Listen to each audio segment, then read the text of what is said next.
थाना शादमान नजर आतिश केस के जेल ट्रायल में अहम पेशरफ्त। अदालत ने शाह महमूद कुरैशी समेत दीगर पर फर्दे जुर्म आयद कर दी। शाह महमूद कुरैशी समेत दीगर मुल्जिमान ने सेहत जुर्म से इनकार कर दिया। आइंदा समात पर प्रोसिक्यूशन के गवाहान शहादत के लिए तलब। अदालत ने मजीद समात 16 जनवरी तक मुलतवी कर दी। मुकदमे के बर जमानत मुल्जिमान में सनम जावेद, आलिया हमजा और तैयबा राजा शामिल हैं।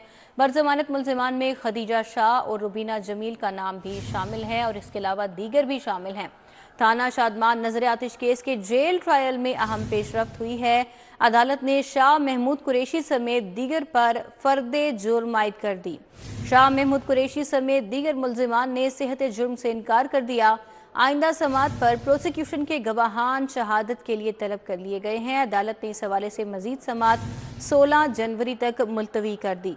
थाना शादमान नजर आतिश केस के जेल ट्रायल में ये बड़ी पेशरफ्त हुई है। अदालत ने शाह महमूद समेत दीगर पर फर्दे जुर्म आयद कर दी। मुकदमे में बर जमानत मुल्जिमान में सनम जावेद, आलिया हमजा, तैयबा राजा का नाम शामिल है। बर जमानत मुल्जिमान में खदीजा शाह और रुबीना जमील समेत दीगर भी शामिल हैं।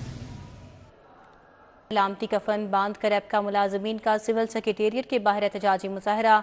शुरका का मुतालिबात मंजूर ना होने पर 15 जनवरी से धरना देने का ऐलान। मुजाहिरीन का लीव इनकैशमेंट की बहाली का मुतालबा। वफात के बाद बेवा या बेटे को नौकरी देने का कानून बहाल किया जाए। मुजाहिरीन का ये कहना है। उनके मजीद क्या मुतालिबात हैं, अहवाल बता रहे हैं तलहा अशरफ। जी तलहा।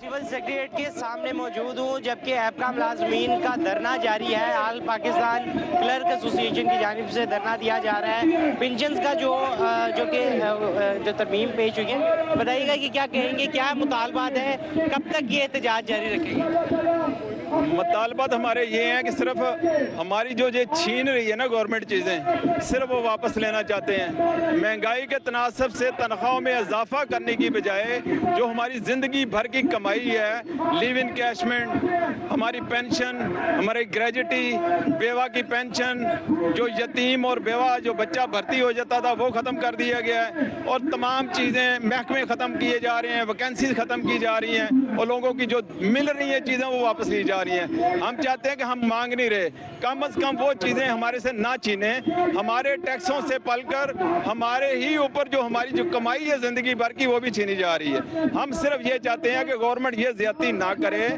सिर्फ ये पिछले दिनों 50,000 रुपया तनख्वाह लेने वाला जो बंदा है उस पर भी 2,000 रुपया प्रोफेशनल टैक्स लगा दिया गया है। आप बताएं कि वो कौन सा कारोबार कर रहा है बेचारा, जो उस वक्त कौन सा प्रोफेशन कर रहा है। एक पीएन जो चपड़ासी है उस पर 50,000 लगा दिया गया है। इसी तरह पहले लोग खुदकशी और फाका कशी का शिकार है। हुकूमत अपनी। तलहा अशरफ, आपका बहुत शुक्रिया। पुलिस में भर्ती होने वालों के लिए खुशखबरी। पंजाब पुलिस में 6,000 कांस्टेबल और लेडी कांस्टेबल की भर्तियों के लिए दरखास्तें तलब।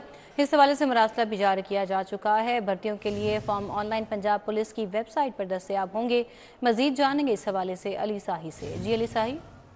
जी बिल्कुल, पंजाब पुलिस में भर्ती होने वाले उम्मीदवारों के लिए अच्छी खबर है कि 6,000 कांस्टेबल की सीटों पर भर्तियों का अमल शुरू कर दिया गया है। इसमें मर्द कांस्टेबल और लेडी कांस्टेबल भी भर्ती किए जाएंगे। पंजाब पुलिस की जानब से ऑनलाइन फॉर्म जो है वो वेबसाइट पर दे दिया गया है। भर्ती फॉर्म 11 जनवरी से 25 जनवरी तक उम्मीदवार हासिल कर सकेंगे और अपने मुतलका अजला में 300 रुपये सर्विस चार्ज के साथ जमा करवाएंगे। भर्ती बोर्ड की शफाफियत के अमल को यकीनी बनाने के लिए भी डायरेक्शन दी गई हैं।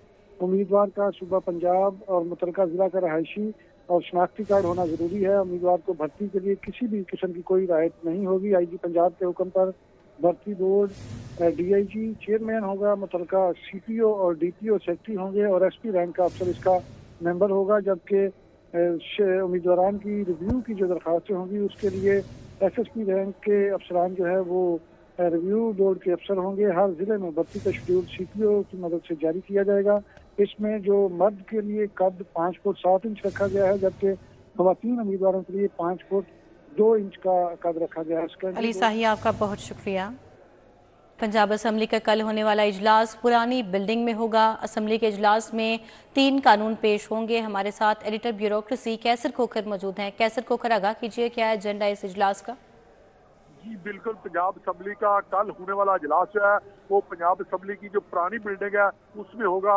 ये नोटिफिकेशन महकमा कानून और पंजाब असम्बली ने जारी कर दिया है, जबकि इसमें इस इजलास में 3 जो तरमीमी एक्ट पेश किए जाएंगे।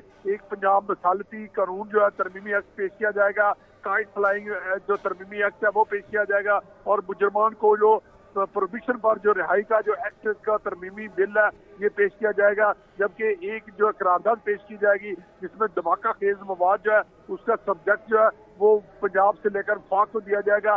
ये करारदाद पेश की जाएगी और इस हवाले से ये जो फैसले हुए हैं और ये महकमा कानून ने इस हवाले से बताया है। जी कैसर खोखर, बहुत शुक्रिया, आपने हमें अपडेट किया। चावल की एक्सपोर्ट्स बढ़ाने का मिशन, राइस एक्सपोर्टर्स का लाहौर चैम्बर में इकट्ठ, चावल की पैदावार बढ़ाने के लिए क्या इकदाम किए जाएंगे, शहजाद खान बताएंगे। जी शहजाद। मुल्की एक्सपोर्ट बढ़ाने का ये मिशन है जिसके लिए लाहौर चैम्बर मुख्तलिफ सेक्टर्स के साथ मिलकर काम कर रहा है, और आज लाहौर चैम्बर के अंदर राइस एक्सपोर्टर्स का बड़ा इकट्ठ हुआ है, और इस बड़े इकट्ठ की सदारत जो है वो chairman pioneer businessman group Ali Hassam Asghar ने की। चावल की एक्सपोर्ट से वाबस्ता एक्सपोर्टर्स की बड़ी तादाद इस अहम इकट्ठ में शरीक हुई, और इस मौका पर गुफ्तगू करते हुए chairman pioneer businessman group Ali Hassam Asghar का ये कहना था कि 2024 में चावल की जो एक्सपोर्ट है वो 4 अरब डॉलर के करीब रही है, और आइंदा साल में पाकिस्तान से चावल की एक्सपोर्ट जो है वो 8 अरब डॉलर तक ले जाने का हदफ है। उनका ये कहना था कि इस सिलसिले में वफाकी और सूबाई हुकूमतों की मावनत राइस एक्सपोर्टर्स और राइस के काश्तकारों को दरकार है। उनका इस हवाले से ये भी कहना था कि हुकूमत जो है वो। शहजाद खान, आपका बहुत शुक्रिया। लाहौर यूनिक कैंपस की मुख्तलिफ ब्रांचेस का राइम एंड स्टोरी मुकाबले का इनेकाद हुआ। अहवाल बताएंगी इस मुकाबले का मायदा वहीद। जी मायदा। यूनिक ग्रुप ऑफ इंस्टीट्यूट में इस वक्त मैं मौजूद हूँ जहाँ पर राइम एंड स्टोरीज कंपटीशन का इनेकाद किया गया। हमने देखा कि नन्हे बच्चों ने इंतहाई पुरजोश अंदाज में यहाँ पर मुख्तलिफ परफॉर्मेंसेज दी और खूब दाद समेटी। हमारे साथ अब्दुल मनान हुरम साहब मौजूद हैं, उनसे जान लेते हैं। सर, इतनी खूबसूरत परफॉर्मेंस, आपको भी यकीनन अपना बचपन याद आ गया होगा, इतना खूबसूरत इवेंट है, इस हवाले से क्या कहना? जी, तरबियत के बगैर तालीम बेमानी होती है। आजकल जदीद तालीमी तसव्वुरात में एक्टिविटी बेस्ड लर्निंग, यानी बच्चों को किसी एक्टिविटी में रखेंगे, उनको कोई एक्टिविटी देंगे जिससे वो सीखेंगे। इस सिलसिले में हमारा स्टोरी एनैक्टमेंट का एक एक्टिविटी होती है। तमाम कैंपसेस में पूरे साल इस एक्टिविटी में बच्चे हिस्सा लेते हैं। फिर सेशन के एंड पर हम इन तमाम बच्चों के मुकाबले करवाते हैं, फिर आखिर में फ़ाइनल मुकाबले होते हैं। आज का दिन इन बच्चों की इस एक्टिविटी का फ़ाइनल राउंड है। बच्चों ने बहुत मेहनत की, कैंपसेस ने बहुत मेहनत की, प्रोजेक्ट डायरेक्टर्स ने बहुत मेहनत की, और इनको देख के हमें अपना बचपन भी याद आ गया। अगरचे कि हमें ये सहूलतें उस वक्त मैसर नहीं थीं, अगर मैसर होती तो बहुत ही अच्छा होता। बहरहाल ये बच्चे बहुत अच्छे तरीके से उन्होंने परफॉर्म किया, और मैं तमाम प्रोजेक्ट डायरेक्टर्स का शुक्रगुजार हूँ कि उन्होंने इस प्रोग्राम में अपने कैंपसेस में बच्चों को बेहतरीन तरबियत दी। बिल्कुल, यहाँ पर लाहौर के मुख्तलिफ कैंपसेस मौजूद हैं जिनमें बच्चों ने मुख्तलिफ। मायदा, बहुत शुक्रिया।